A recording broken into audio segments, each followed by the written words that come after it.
En Marcos capítulo 3, texto 1 en adelante, dice: otra vez entró Jesús en la sinagoga, y había allí un hombre que tenía seca una mano, y lo acechaban para ver si lo sanaría en sábado, a fin de poder acusarlo.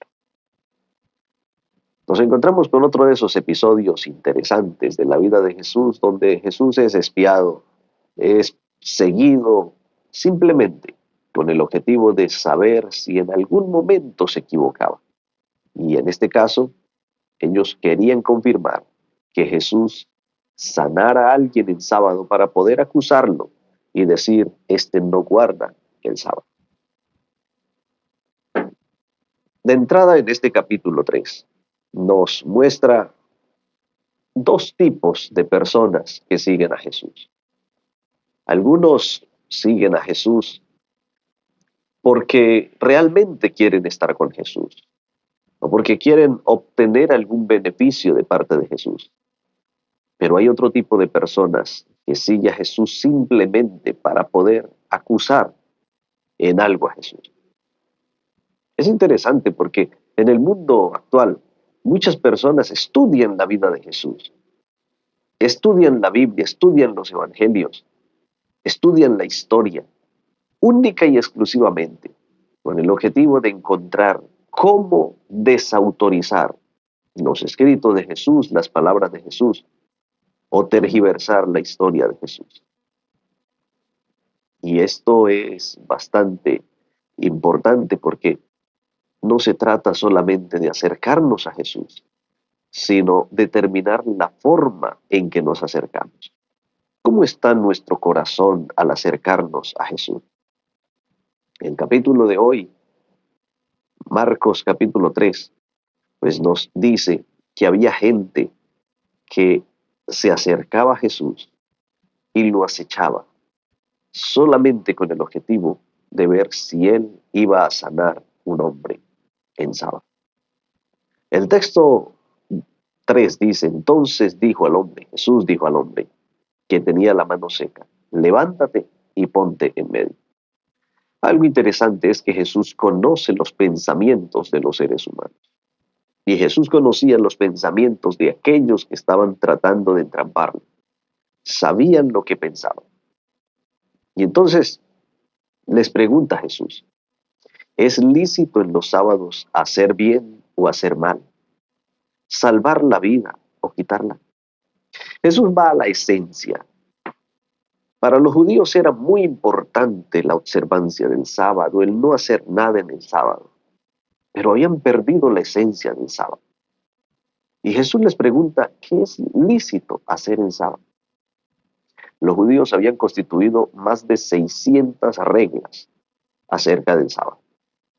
Y algunas de ellas eran reglas ridículas, simplemente porque ellos consideraban que el sábado era uno de los mandamientos o pilares fundamentales.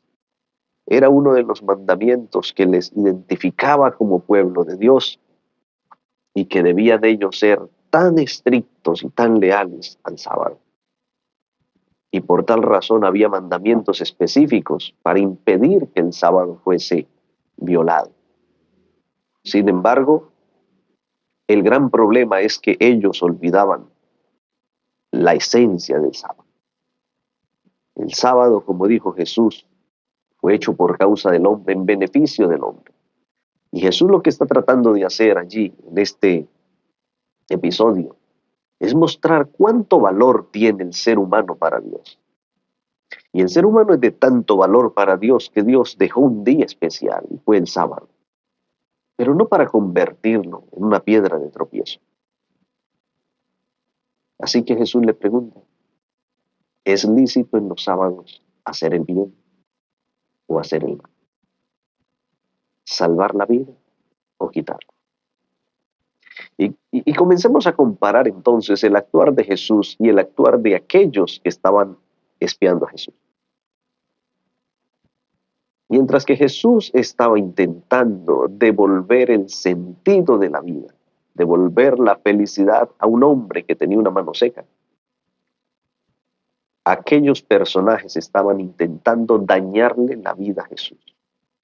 Y más adelante vamos a encontrar que planificaron destruir, es decir, matar a Jesús. Y por eso la pregunta de Jesús, ¿qué es mejor? ¿Qué es más lícito hacer en el sábado? A veces nosotros podemos llevar un cristianismo de simples reglamentos o de simples costumbres. ¿Y cuántos adoradores a veces en el día sábado están más pendientes de cómo se viste, de cómo habla una persona, que de adorar al Señor? ¿Cuántos a veces van a la iglesia simplemente para ver qué pueden criticar? Hay gente que se especializa en eso. Van al culto en la iglesia, critican todo lo que en la iglesia se hace. Critican al predicador, critican los cantos, critican la oración, si se hizo de pie, si se hizo de rodillas, si la hicieron sentados. Y viven todo su sábado en una crítica y en una persecución a quienes están dirigiendo. Y para esto también cabe la pregunta de Jesús, ¿qué es lícito hacer en el sábado? Porque muchos se revisten de santidad. Algunas personas se revisten de una aparente santidad. No, esto no se puede hacer en el sábado. Mira, si se hubiese puesto la corbata de este color, o si hubiese puesto mejor este pantalón, o un vestido así o así. Pero cuando vamos a ver en el fondo, pasaron un sábado sin entrega al Señor. Ni siquiera pusieron cuidado al sermón y no pudieron dejarse impresionar por la voz del Espíritu de Dios hablándole a través de los servicios de la iglesia. Ese era el problema de los fariseos. Ese era el problema de los que estaban siguiendo a Jesús en ese momento. Miren ustedes lo que sigue diciendo el texto. Pero ellos callaban. Porque ante las evidencias, ante lo que es lícito, ante la palabra del Señor, ante lo que es verdad, solamente este tipo de personas tienen que callar. Dice el texto 5, entonces mirándolos con enojo, entristecido por la dureza de sus corazones, le dijo al hombre, extiende tu mano. Pocas veces encontramos en la Biblia un Jesús enojado. Quizá una de las pocas ocasiones que nosotros recordamos es el momento cuando con un látigo saca a los mercaderes del templo. Pero aquí vemos que Él los ve con enojo, porque Jesús de alguna manera le da cierta ira. El hecho de que haya Él depositado un mensaje tan especial en el pueblo judío y los judíos hayan tergiversado el mensaje. Número dos, el coraje de que esta gente esté aparentando santidad, esté aparentando tener un celo por Jehová, pero Él conoce los pensamientos que esta gente tiene acerca de Él.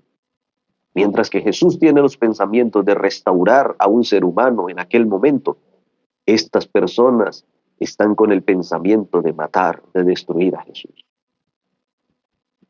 Dice el texto que el hombre extendió la mano y la mano le fue restaurada, la mano fue sana. Qué importante y qué bonito episodio el que sucedió allí.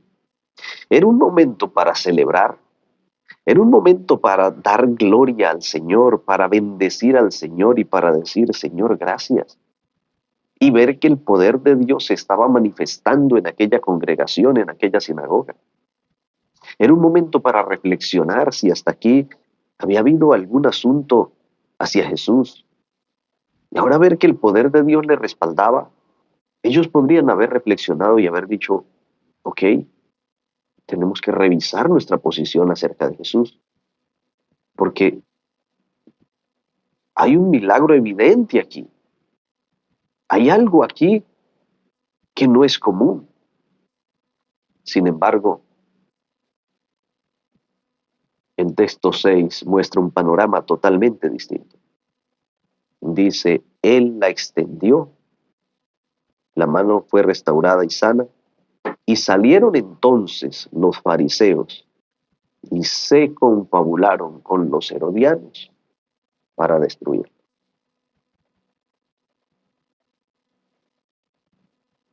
A veces, cuando no se hacen las cosas como nosotros queremos,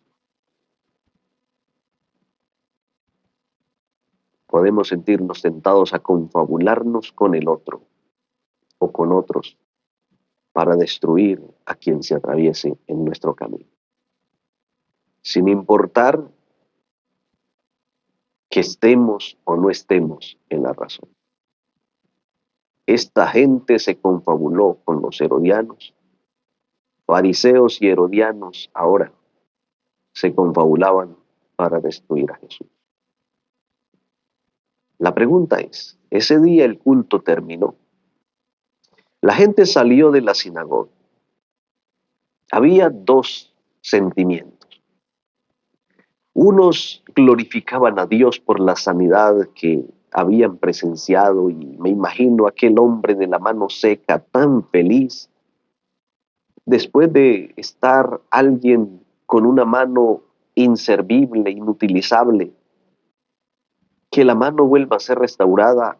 Debía haber una felicidad indescriptible. Sin embargo, por otra parte, otros salieron con el sentimiento de matar, de destruir. Qué triste este tipo de espíritu.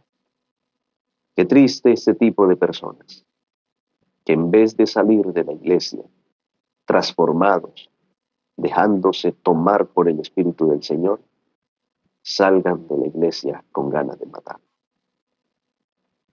Hoy no estamos lejos de la situación. Hay muchas personas que pueden salir de los servicios religiosos con más ganas de criticar, con más ganas de murmurar, con más ganas de hacer un montón de cosas. Y es lo que el enemigo quiere. Cegar tanto nuestra visión, no permitirnos que seamos transformados por el poder del Señor, que no encontremos a Jesús en medio de nuestros servicios religiosos. Y por eso pone cualquier cantidad de obstáculos para que vivamos pendientes, más bien de los demás, de los errores de los demás, de las fallas que puede haber en un culto, en una predicación, para que no salgamos transformados. Y aquel día, los dos grupos de personas salieron, fueron a casa, afirmando un carácter que sin duda alguna terminaría para la eternidad. Los unos agradecidos con Cristo y los otros con ganas de destruir a Cristo. Yo te pregunto en esta hora, cuando tú vas a la iglesia, cuando tú vas a adorar al Señor, ¿con qué espíritu vas? ¿Con el espíritu herodiano y fariseo? ¿O con el espíritu de necesidad de encontrarse con Cristo y de permitir que Cristo restaure lo que hay seco en tu vida? Que nuestro espíritu, al ir a la casa del Señor, sea siempre el de aprender y no el de criticar.